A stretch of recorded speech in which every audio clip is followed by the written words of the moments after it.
Hello everyone, hope you're doing well. Today I'm joined by a Scottish legend, but enough about myself. I've got Frank McAvennie with me as well. Frank, how are you doing? I'm good. I'm very good, thank you. Can't complain. Off golfing? I'm going golfing, yes. I'm going to Glen Eagles for a game for my sins. Yeah, good, so that'll be good. Good man. Right, we'll have a little chat about how do you think West Ham got on this season then? I mean, it's hard to say it wasn't impressive, but what did you make of the season? I think it was a very good season. I would love to have had the fans in. I think to see them the first time since we moved from Upton Park really to the Bowling Ground, since we moved, this is the first time that they were promised to challenge for Europe, and they got that this year, and there's no fans in to see it. I mean, I'm just hoping that Mr. Sullivan and go buy again, so they can kick on next year, so the fans can see it. Because it would be horrible to just go back away now. But I think they've done well. I think we'd have got Champions League if it wasn't for Declan getting injured. I think it was a big loss. And is it Bon? I don't know how to pronounce it. Bon, yeah, when he got injured as well. So there's a couple of little things, but definitely Declan was the mainstay, and Antonio as well. When Antonio's out, we don't have a striker. So it's a strange one, but I think David will he'll head that up in the summer, and hopefully bring in a striker, bring in replacements for these guys when they get injured. Just going off piste a little bit, over the season, towards the end of the season, a lot of sort of mainstream broadcasters, if you like, sort of associate some of West Ham's success to no fans being in the stadium. What do you make of those claims that West Ham not having fans that actually helped them this season? No, I don't buy into that. There's a lot of teams I think it may have happened to, but you're looking at Soucek and Kofel and boys like Declan. He's been 8 out of 10 every game. That even with the crowds. So I buy into a lot of teams that way, but not West Ham. I think West Ham would have relished. And it'd have pushed them on, I think, even more, because the fans are great and do that. But there's players there that, if I was David Moyes, I'd be having a word with Soucek and Kofel and see if they've got any mates over there that want to come and play, because the two of them have been outstanding. And it just shows you the quality and what David Moyes can find. He brought every player now that comes in is David's player. You're not getting no disrespect to the owners. They're not getting surprises on a Monday morning. Here a player, David, you can see with Bowen and people like that, even Ben Rama, straight come in and all of a sudden he get took out because he was losing the ball in the wrong places. And David sorted that out, and he's becoming a wonderful player. When Lingard came in, I honestly thought Fornells was going to be the one that's getting dropped. I thought it would be the automatic because Bowen was playing so well. But you've got to say the kid stepped up, didn't he? Fornell, and he's been outstanding. So I can't see these boys not want to play, in front of a crowd. I don't think that the supporters have been given stick to the board. They've not been given any stick to the players, and I think the biggest thing, even from when I played, the only thing the West Ham fans really want is you give 110% and you've not got a problem. Everyone's entitled to a bad game. But if you give your everything, then you come off the pitch and nobody will say a word to you. So, and that's what the boys have been doing. And it's a great thing to get installed. John Lyle was like that with us. It was, you've got to give 100%. Help your teammates if you're not having a good game. You can close people down.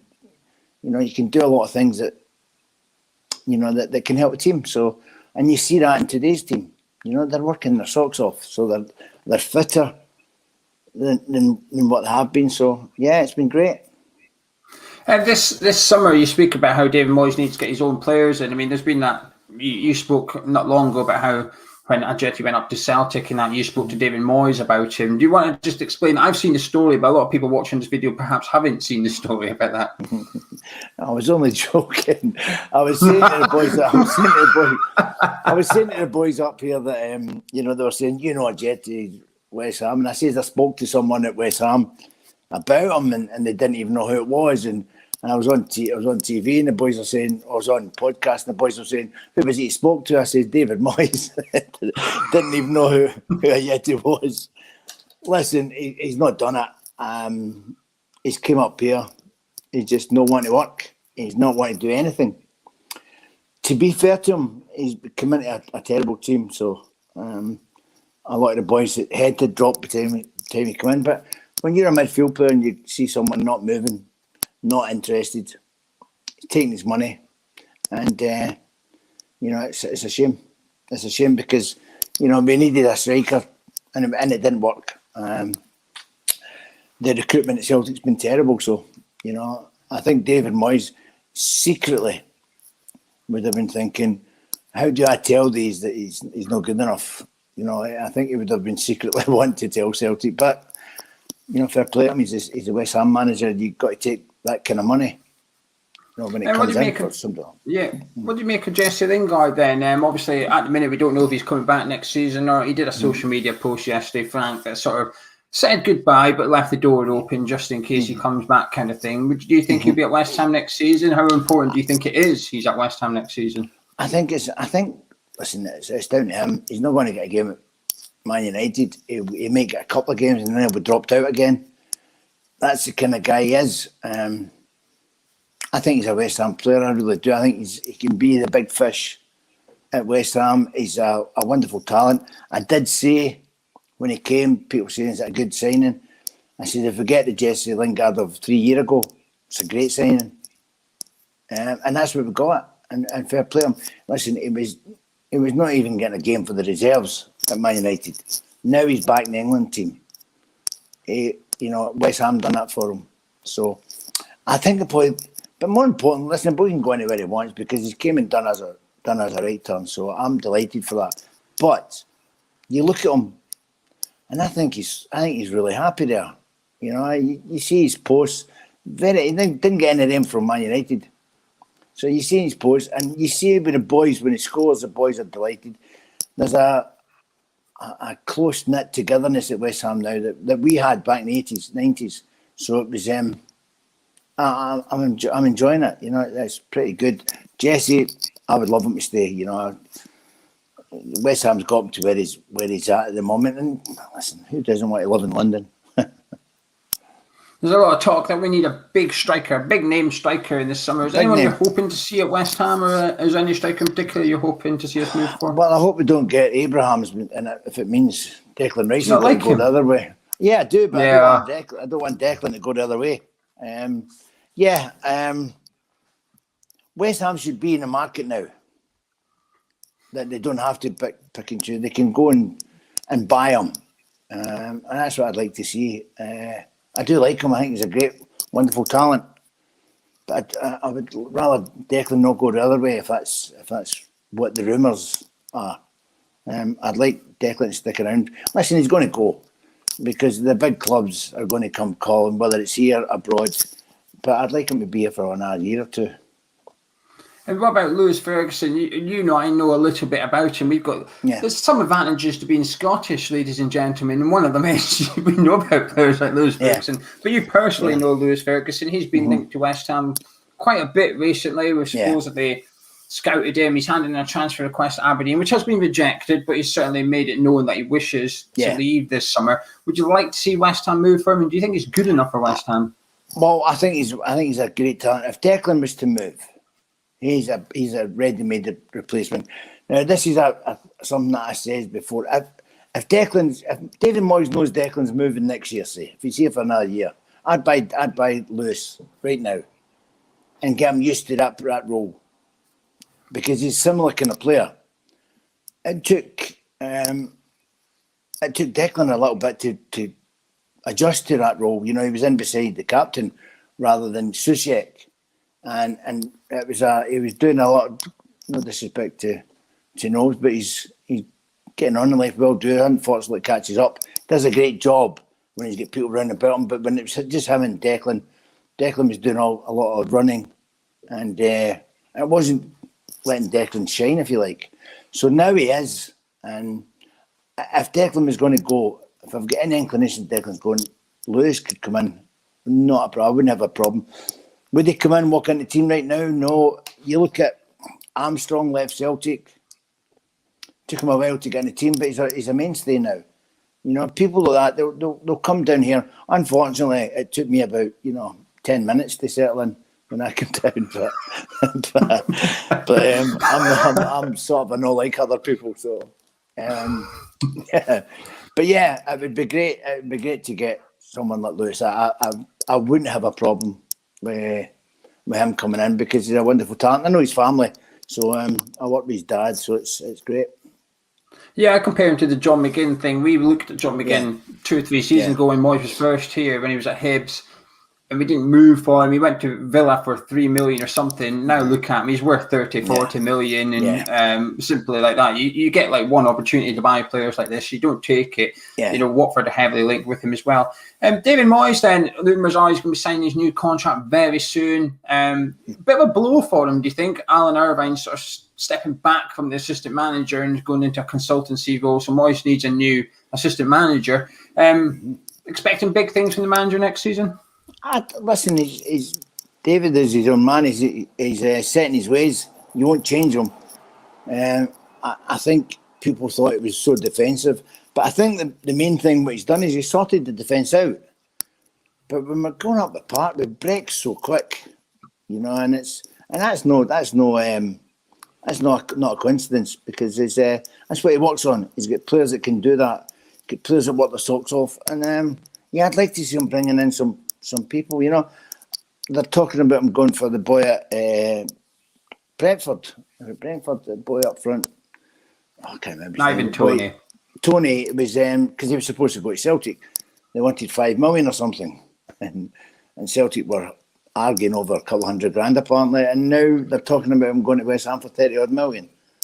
It's a funny one, but I like the boy Tony. I like him. I like his work rate.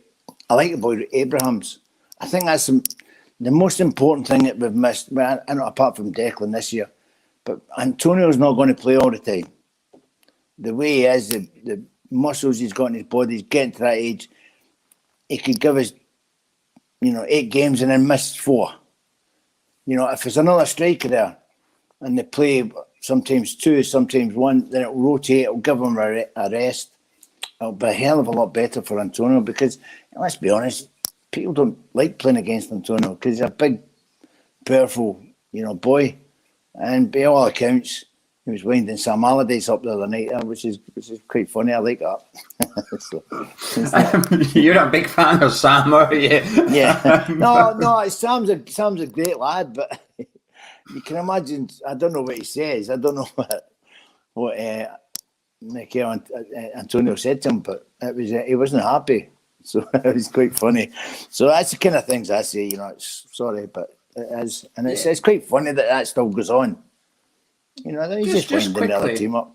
Mm-hmm. Just quickly, as a striker, do you see Antonio as a striker? There's a lot of sort of a split between the West Ham fan base. Is Mikel Antonio a striker or not? Because obviously he wasn't. He's been shoehorned in there. There's some saying that now he should be considered a striker because he's scoring goals, blah, blah. But there's others saying in some games you watch, you can tell he's just not a striker because of his lack of movement or such like. How do you see it as a former top-class striker? Top strikers, they come alive in the box. Antonio does an awful lot of work for the team. He does an awful lot of work in pushing people about and holding the ball, creating chances. Could he be sharper in the box? Yeah, of course he could. Sometimes I look and I think, why are you not there? When the ball comes flying in. Sometimes people in today's game, and this is not a fault in Antonio's, they don't anticipate. They wait till something happens. And, I'm a great believer in, I get most of my goals just anticipating it. I was playing with Tony Cottee for a while. You had to anticipate he was going to win at the header sometime. Because he's a wee guy and he was up against a big guy. And 9 out of 10 he would lose. But that one, he'd win the ball and get it through to me. And that's all. I don't see people don't do that nowadays. And it's not just Antonio. It's other people. Strikers are, it's hard to teach strikers. Like you see the great strikers, the keeper drops the ball and they're there. That's a knack. It's just an instinct. that happens when Tony Cottee, for example, I mentioned him, he's a wonderful striker. You know, the ball would come off the keeper and he would be there. So it's just something people don't do nowadays. Antonio, on that side of the game, he doesn't. You know, when somebody shoots, he doesn't run into the keeper just in case it comes off. But I'm not going to have a go because he's been wonderful as a striker, because there's a lot more to it. Some people have just that knack of in the box and they don't have what Antonio got. And that's bringing people in and leading the line, and that's where he shines. He's superb, and I think he needs to do some more weights right enough. But you know, he's huge. He's huge. He's just the weights. You know, but he pushes the big centre halves about, which is great to watch. But if I was a criticism, was just not that it'd be a wee bit sharper in and around the 6-yard line. Right, just two more fun questions for you to end the video. Frank, who's your Ham of the Year? Who are you giving it to? You get to present Ham of the Year to a West Ham player. Who are you picking? God, there's a few. There is a few. God, that's a hard one. There is a few. It would be... I'm just going to mention a couple. Soucek, Declan, Cofield. Dawson coming in was magnificent, but you're not going to give it to somebody that's no signed. So, I'll go with Declan. That's what I gave it as well. I'm agreeing with that. I'm happy you've taken him. That's what I picked. And secondly, how are we going to get on against England at the Euros? Don't know, but I'm coming down.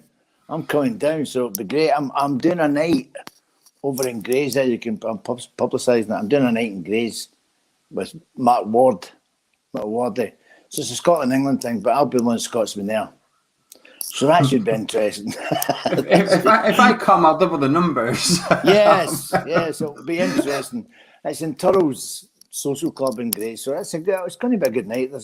We only decided to do it last Saturday, and by Sunday we'd sold 60 tickets or something, so we hadn't even put it out there. So it'll be good fun. And you know me, I like West Ham fans, so I have a laugh with them whether Scotland win or lose. Yeah, I'm quite the same. Don't you worry about that. Also, quickly, we're playing Celtic on the 24th of July. Will you be there, or are you off golfing? Well, I'm doing a bit of working. I'm doing a BT thing for filming for it's fishing. I know. I'm doing a reality thing, so it'll be good fun. So I'll be doing that, but I'll be coming back on Friday night to Scotland, and I'll be going to the game on a Saturday. You know, listen, we don't know what's happening up here because of this First Minister. She's changes. She does more U-turns than a driving instructor there, yeah. So I don't know. She might let the fans in, which would be great for West Ham, because the amount of drink I'm going to drink, because every West Ham fan is coming to the game saying I'm going to buy you a drink, so I should be well pissed that night. Now we'll get you a couple as well, Frank. Don't you worry. All right, I'm going cheers, to the game buddy. as well, so you've got another couple on there as well. Get another couple, that'll be good. Frank, thank you very much for your time. Massively appreciate it. And you guys, I hope you've enjoyed the video. Drop a like and subscribe to the channel. If you're interested in going and seeing Frank and Matt Ward at the Grays, once the tickets are out, we will put the ticket link in the description below and the pinned comments on our social media as well. But thanks, look after yourself and enjoy your golf. Thank you. Take care. Cheers, guys.